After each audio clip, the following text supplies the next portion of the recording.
Staying with corporate news and get you a perspective from what's been happening at Essar Ports, we've got Mr. Rajiv Agarwal, the ED of Essar Ports, who's joining us from Mumbai to discuss the company's outlook going forward post its demerger with Essar Shipping as well.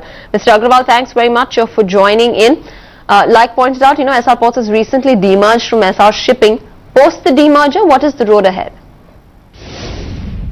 Well, the company has been demerged, and the earlier Essar Shipping Ports and Logistics has become Essar Ports. Now our focus is to build the existing projects that we have undertaken, where we are going up from about 78 million tons of capacity which we had last year to 158 million tons, and there's an investment of about 9,300 crores. We're building a port in Salaya, which is in Gujarat, and we have expanded capacity at Wadinar, and we are and at Hazira, and we are also looking at the east coast, where we're building two terminals, one for iron ore and one for coal at Paradeep. So these are the projects that we have undertaken, and in the next 3-4 years the company's revenues and will kick in on these projects, which will get implemented in the course of next 2 years. So we feel that Essar Ports, which you can say is a relatively newer business, will completely come on its own in the next few years. Right, now, Mr. Agarwal, you mentioned that you are expanding capacity to 160 tons. Now, what kind of revenues are you looking at post-expansion? See, we don't give specific guidelines, but I could only say that last year we did a revenue of cargo of 40 million tons, and by 13-14 we are expected to go to about 120 million tons. So definitely there is a tripling of the top line which is going to take place from the 10-11 numbers to 13-14 numbers. So that's what our expectation is. Our EBITDA margins are typically about 75%, which will continue, and so we expect that there is going to be a fair amount of revenue increase and a bottom line increase over the years.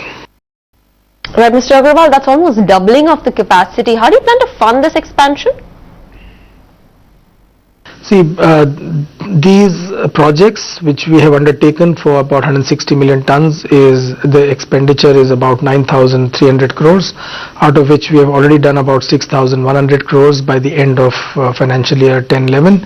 So balance 3,000 odd crores is to be invested in the next 2 years, that is the current year and the next year, and which is fully funded by way of equity. Equity is coming out of internal accruals, and debt is fully tied up with the banks which are funding these projects. Right, Mr. Agarwal, your port business margins have traditionally been over 50%. Can we see that margin level rise to levels of maybe close to 70%?